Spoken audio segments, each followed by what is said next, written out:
Good morning, I'm Zachary Raiola. Welcome board members. I'm glad you can make it to the presentation this morning. As you know, we've toyed with the idea of expanding business to Spain for some time now. For that reason, I've assembled and consulted with a group of individuals who all have previously conducted business in Spain before or have previously traveled to Spain. These individuals are John Gramlich, Martin Martinez, Brian Garza, and Marcos Estrada. Today we'll disseminate the culture, economy, the regulations, infrastructure, and finally the geography of Spain in that order. If you would, please hold all questions to the end of the presentation. So as I mentioned, my name is Zach. I actually work for HR in the company, and I previously studied abroad in college in Spain. Today I'm going to talk about the culture of Spain, but more specifically, I'm going to talk about some of the languages spoken in Spain, as well as food customs and eating customs, and finally, and most importantly, business etiquette in Spain. So to start off with, according to the CIA World Factbook, the official language of Spain is Castilian Spanish, and is spoken by 74% of the population. And this is followed by the languages of Catalan, Galician, and Basque, which all hold official regional status in Spain as well. But Castilian obviously holds the majority of the language in Spain. Most younger people in Spain today can speak at least a little English, and most Spanish executives will speak English and do their international business negotiations in English. However, if you anticipate like a long-term relationship with your Spanish counterparts, it's suggested that you learn their native language and you try to incorporate it into your business relations so that you can further develop your relationships.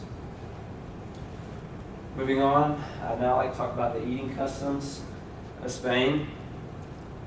Bars are really important in Spain. There's actually, according to donquijote.org, bars and there's one bar, or as they call them, tapa, for every 129 Spaniards. So as you can tell, it's a big part of their culture.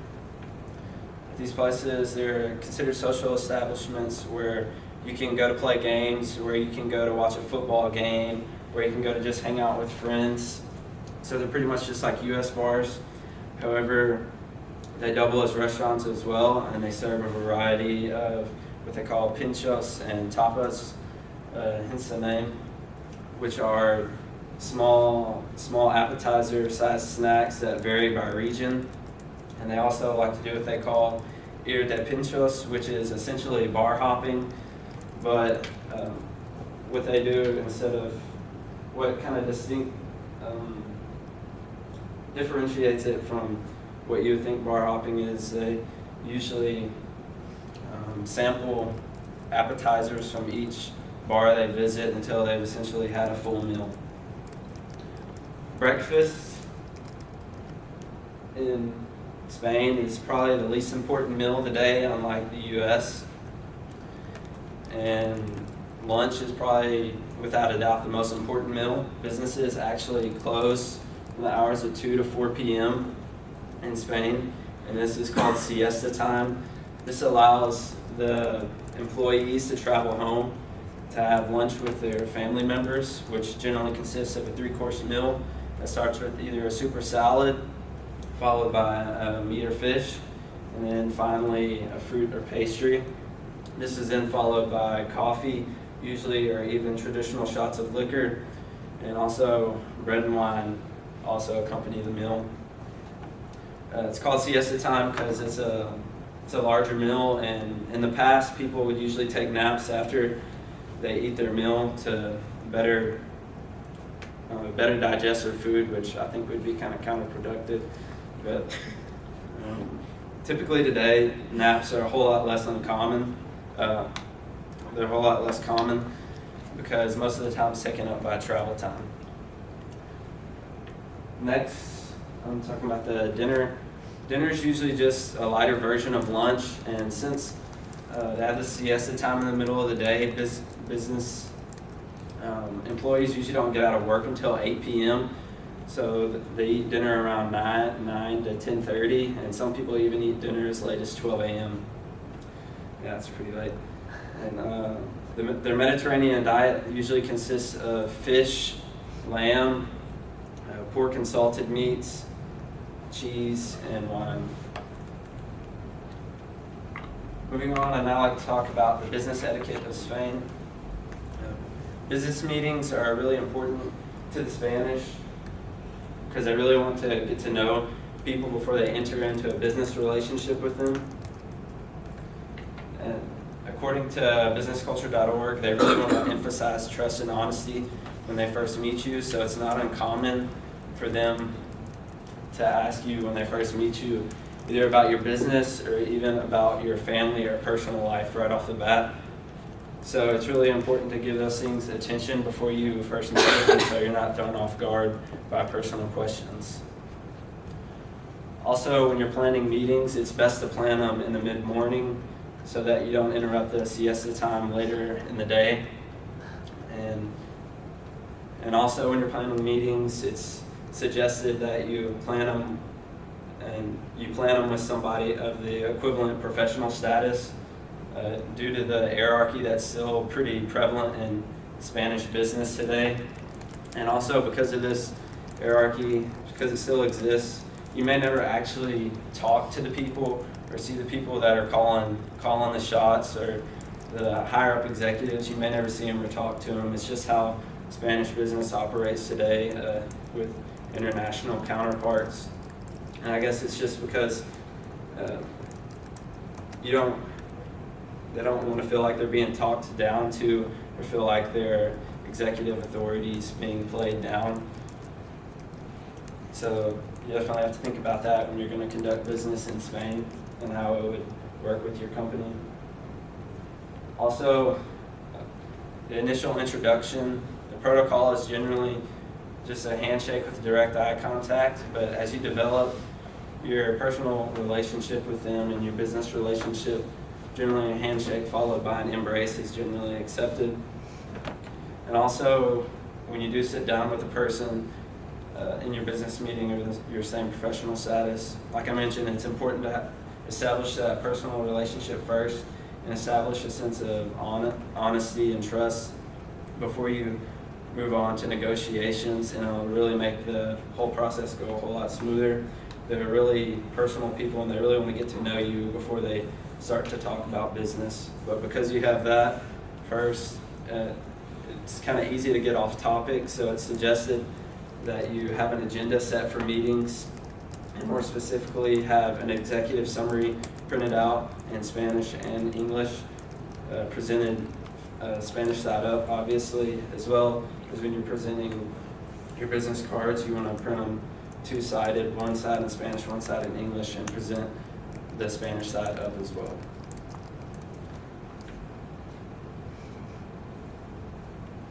So I briefly covered the language, the business etiquette, as well as the eating customs of Spain. I'd now like to hand the presentation over to John, who's going to be talking about the economy of Spain. Thank you, Zach. Hello, everybody. I'm John Gramlich, and I'm here to talk to you about the economy of Spain. Specifically, first of all, I'd like to say that I traveled to Spain multiple times and done business there multiple times.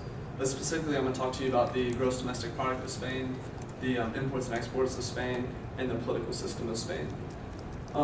Spain's economy is strong. According to a Trading Economics website, Spain is the 13th largest economy in the world and the 5th largest economy in Europe. Spain's gross domestic product is 1,358 billion US dollars, and that accounts for 2.19% of the world's economy.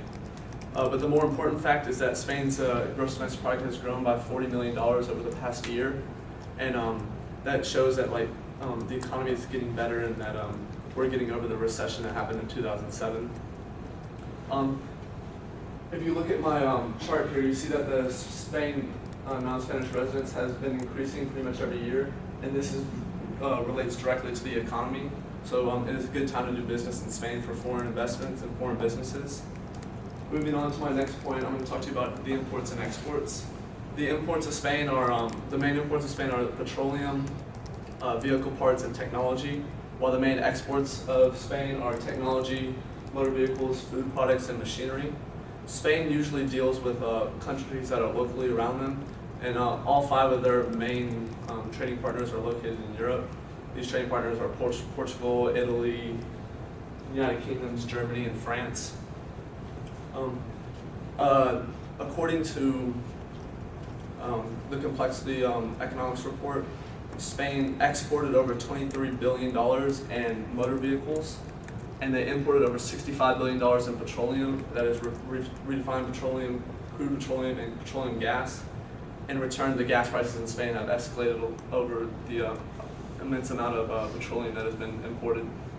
If you look at my chart here at the bottom, you see that over the past 4 years, from 2010 to 2013, the imports of goods and services and exports of goods and services, and the imports of goods and services has increased over the past 4 years, thus making the economy stronger over the trade indicators.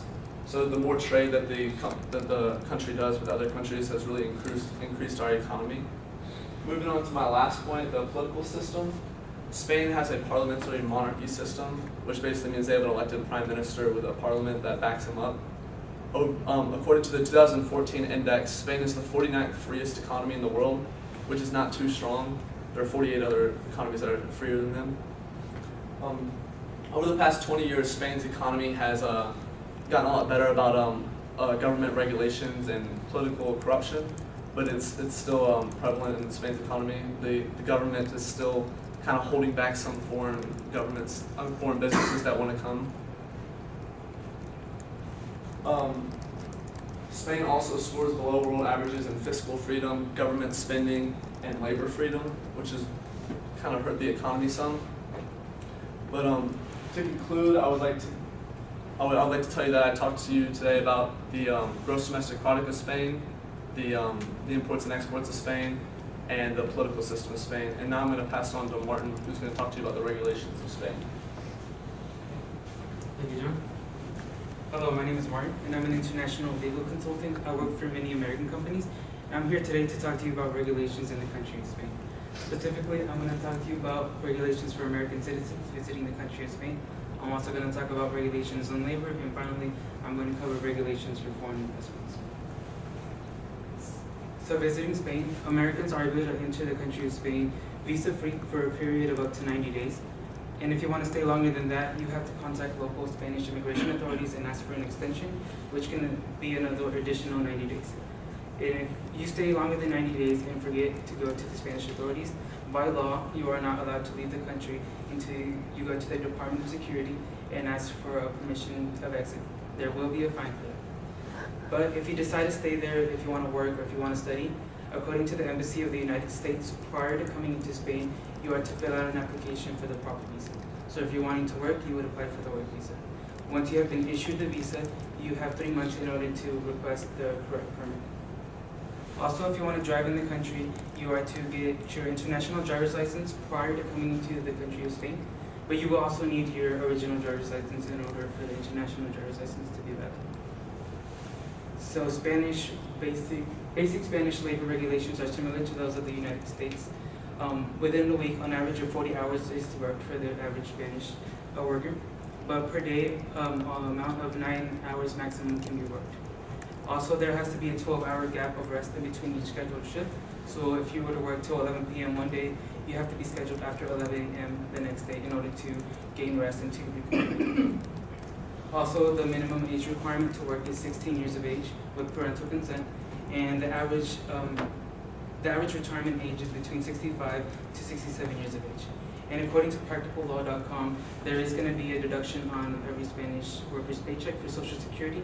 There's a 6.4 deduction on that. So now I'm going to talk to you about regulations with foreign investments. According to Santander.com on Trade in Spain,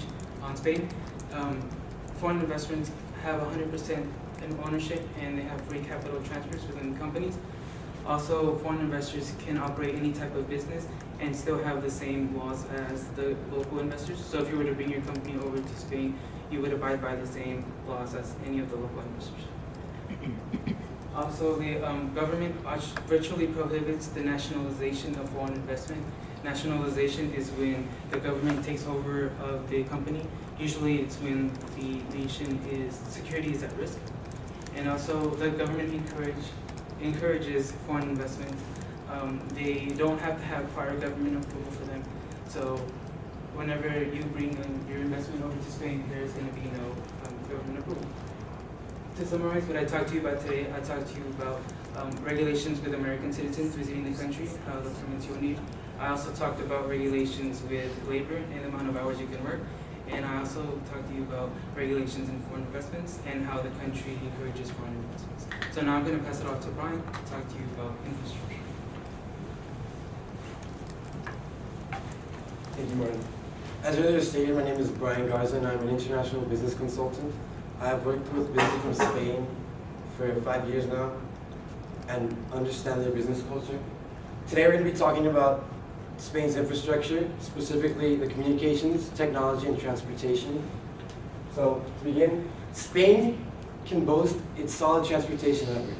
It has a 64,000 kilometer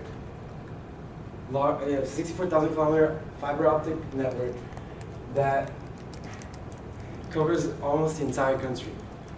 So on top of that, it is on top of one of the world's largest undersea cable networks and satellite hookups.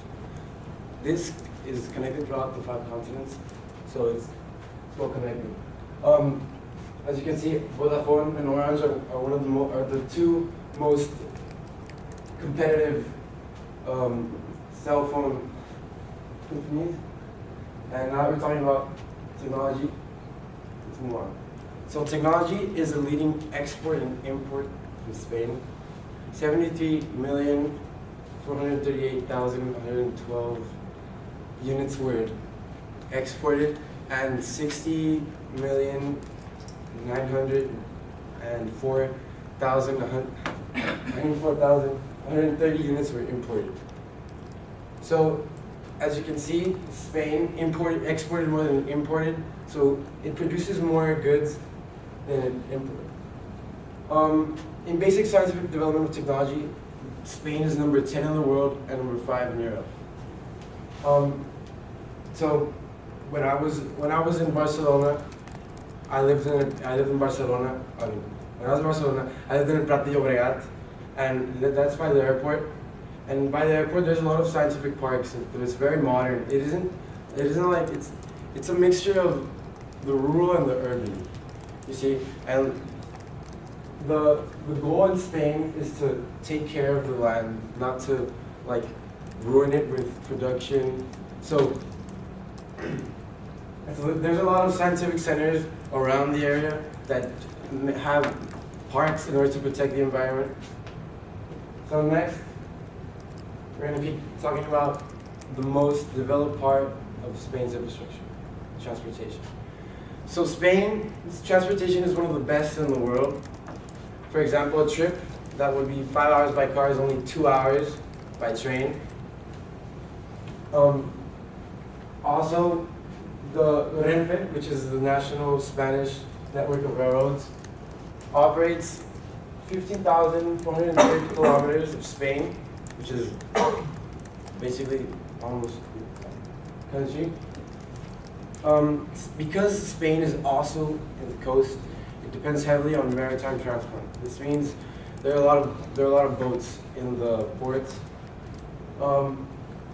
Last but not least, air transportation. So, air transport links up the main Spanish cities, and in Spain there are 49 airports, and out of these 49 airports, 250 airlines operate out of them. So, as you can see, Spain is an international country. It is well connected. It is also a major hub for connecting the Americas and Africa to Europe. So, these are the railways of Spain. So as you can see, it's connected from top to bottom and left to right. So the country you can go anywhere in the country. The airports, the same.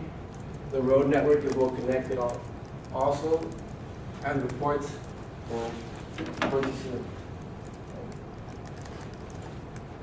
To conclude, I talked about the communications of Spain, the technology and the positive scientific development, and the transportation.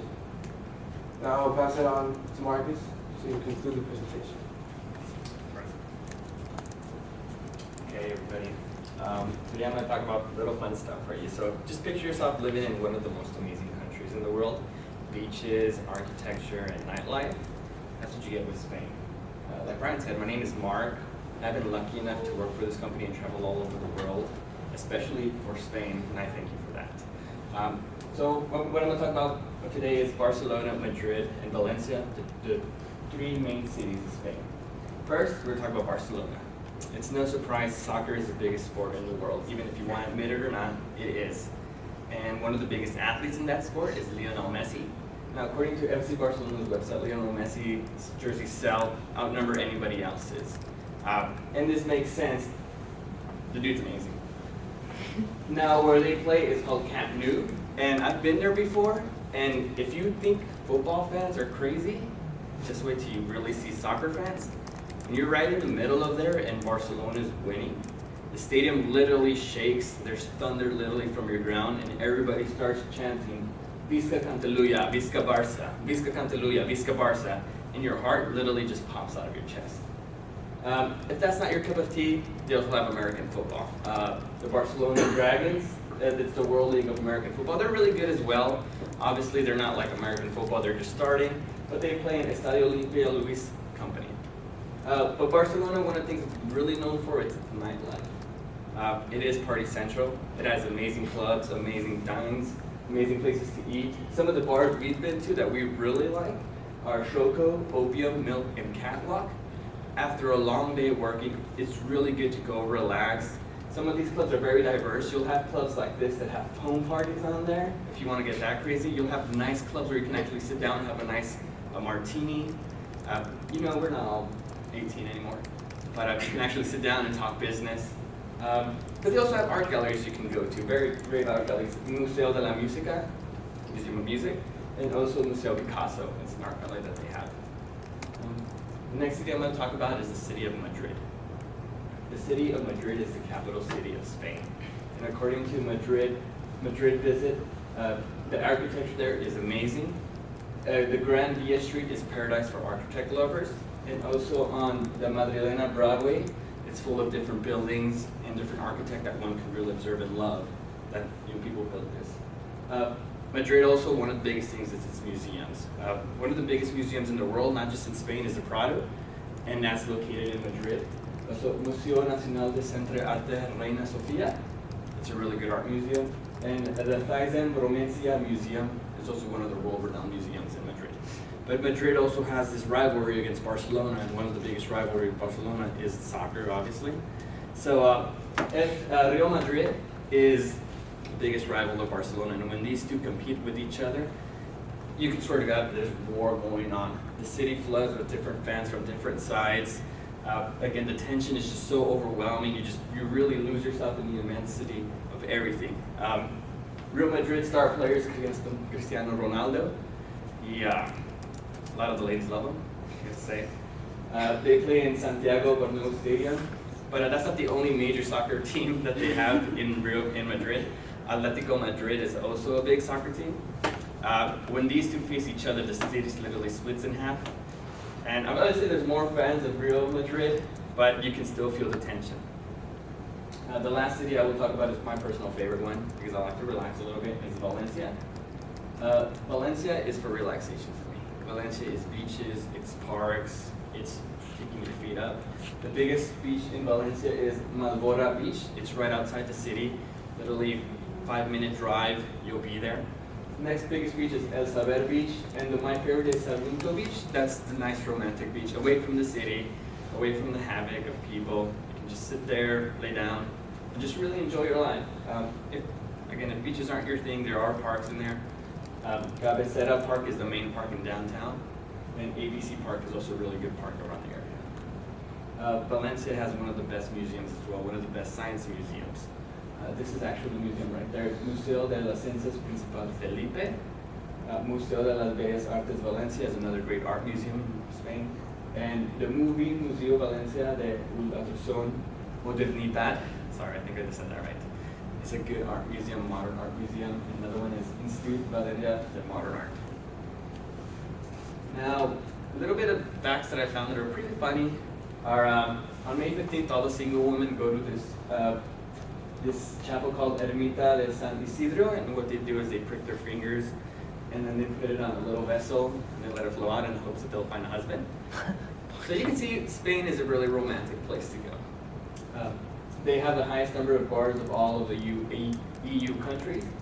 Real Madrid is the most popular soccer team with 228 million supporters. And Spain has 4,964 kilometers of coastline and 8,000 kilometers of beaches. To recap a little bit of what I spoke about today, I talked about the 3 major cities: Madrid, a place with beautiful architecture; Barcelona, if you really want to party; and Valencia, if you just want to keep your feet up and relax a little bit. Now to recap with the whole presentation today, Zach talked about the culture and the business, John talked about the economy, Martin talked about regulations, Ryan talked about the infrastructure, and I talked about the fun things that you can do in Spain. And with all the information we've gathered, we really suggest that this company really try to go to Spain and set up shop there, because it's a place that we would love. If anybody has any questions, I'll be glad to answer them.